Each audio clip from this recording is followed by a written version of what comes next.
Managing property in DC, yeah, it's definitely not for the faint of heart. It requires this absolutely strict adherence to some highly specific legal and physical rules. And honestly, one wrong move, or even just one missed deadline, can literally mean massive fines or huge legal liabilities. Welcome to this explainer. Today, we're diving into the ultimate compliance survival guide. We're going to look specifically at the intricacies of DC rent control and building codes, using the district's own property management study guide as our map. Let's get right into it. So, to survive and, actually thrive as a property manager or a tenant in DC, you have to master two massive friction points. It's kind of like a giant puzzle. The first piece is financial regulation. That dictates exactly how, when, and why money changes hands. The second piece? Physical building codes. These dictate the literal, everyday sensory comfort of the living space. If you drop the ball on either one of these, the entire landlord-tenant relationship just totally breaks down. Okay, here's our roadmap for today. 1. DC property laws explained. 2. The Rental Housing Act. 3. Rent control exemptions. 4. Navigating rent increases. 5. October 15, the heat rule. And 6. Essential building codes. Section 1, DC property laws explains. Now, obviously, legal operation means having the right paperwork, right? Things like your certificate of occupancy and your business license. But what's really wild is just how incredibly specific the district gets here. Your valid license must be framed either clear glass or plastic, and it has to be posted somewhere conspicuous. Yes, literally framed. It sounds like a tiny detail, but in DC, compliance is all about the details. You absolutely cannot just tape a piece of printer paper to the wall and call it a day. No way. Section 2, the Rental Housing Act.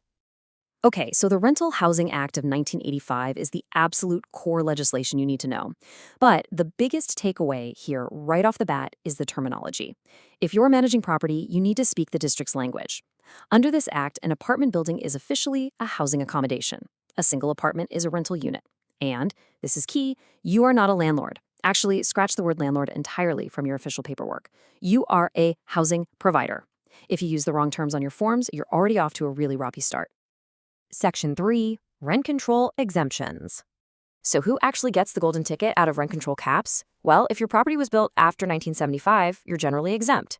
Is it federally or district subsidized? Exempt. Or let's say you're a natural person, which basically just means you're an individual, not a corporation, and you own 4 or fewer rental units. You also fall under that exemption umbrella. And finally, properties under specific approved building improvement plans with the local housing department are excluded too. But wait, here's a massive compliance trap. Even if you perfectly check every single box we just talked about, you are not off the hook administratively. Every single housing accommodation has to actively file a claim of exemption form to get an actual exemption number. You can't just sit back and silently assume you're exempt because of your building year. You have to prove it to the city. If you don't, you face the consequences of suddenly being treated like a fully rent-controlled property. And trust me, you don't want that surprise. Section 4, Navigating Rent Increases. All right, let's talk math. It all starts with the CPIW. That stands for the Consumer Price Index for urban wage earners and clerical workers. It's a mouthful, I know, but the district uses this very specific inflation metric as the absolute baseline to calculate your allowable automatic annual rent adjustments. It is literally the anchor for every single financial calculation we're about to cover. Now, this is fascinating because it brilliantly shows how DC protects its vulnerable populations. They use entirely different math equations based purely on who is living in the unit. For standard tenants, the absolute maximum you can increase rent is that CPIW percentage we just talked about, plus an extra 2%, and that whole thing is capped at 10% total. But if your tenant is elderly or disabled, that's a different story. The maximum increase is strictly the CPIW percentage alone, and it's tightly capped at just 5% total. So knowing your tenant's demographics, it's a legal requirement for your budget. And hold on, because even if the math works perfectly, you still have to clear some non-negotiable hurdles before you see a single dime of new revenue. You have to ask yourself, has it been a full 12 months since the last increase? Did you give a formal 30-day advance notice? Does the lease even allow it? And crucially, this is a big one, is the unit in substantial compliance with housing codes? Because listen, just one outstanding code violation means you cannot legally raise the rent. So compliance isn't just about safety, it's quite literally the key to your revenue. Section 5, October 15, the heat rule. So in DC, you don't get to step outside, check the weather, and guess when it's cold enough to turn on the building's heat. Mother Nature's opinion doesn't matter here. The district dictates the exact calendar dates. October 15th is the mandatory turn-on date. You must be fully capable of providing heat by this specific day, even if it happens to feel like the middle of summer outside. And the mandatory turn-off date? That's May 15th. But it's not just about flipping a switch on October 15th. If the tenant can't control their own thermostat, the city spells out exactly how warm you have to keep that unit. By day, meaning 6:30 a.m. to 11 p.m., it has to be a minimum of 68 degrees. By night, it can only drop to 65 degrees. If you fall below those numbers, you are directly violating occupancy codes. And remember what we just talked about? Code violations bring us right back to blocked rent increases and serious financial penalties. Section 6. Essential Building Codes. 120 degrees Fahrenheit? Honestly, you should just burn this magic number into your brain right now. Every single residential building has to have a water heating facility that can provide a continuous supply of running hot water at no less than 120 degrees at the fixtures. Not 115, not 118, exactly 120 or higher to meet normal demands. It is a very strict, sensory-specific rule that inspectors will absolutely check. And to make sure that heating equipment actually functions when that October 15th deadline hits, the city mandates a really strict annual inspection cycle.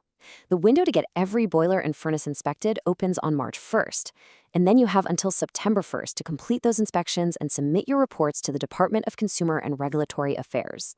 If you miss this window, well, your compliance is already dead in the water before autumn even begins. And finally, the underlying physical maintenance codes really round out your legal obligations, and this extends way beyond just the four walls of the apartment. Your walkways outside, they have to be perfectly maintained and completely free of holes to prevent trips. Roofs, obviously, cannot leak, but the code specifically insists water has to drain effectively so it doesn't cause wet walls. Even the accessory structures, like your fences and sheds out back, are fully regulated. They must be structurally sound and strictly sanitary. So, we've walked through the financial hurdles of rent control, the CPIW, and the incredibly specific physical mandates, right down to the exact degree of your hot water. Mastering all of these realities isn't just about dodging fines. It really is the absolute foundation of a functional, legally sound landlord-tenant relationship in the district. So, I want to leave you with this to ponder. How do all these exacting constraints, the strict caps on revenue, combined with the heavy demands on physical maintenance, shape the future of who actually invests in DC housing? And ultimately, how does that impact the quality of urban living in the city? Thanks so much for joining me for this explainer. Keep learning, keep adapting, and I'll catch you in the next one.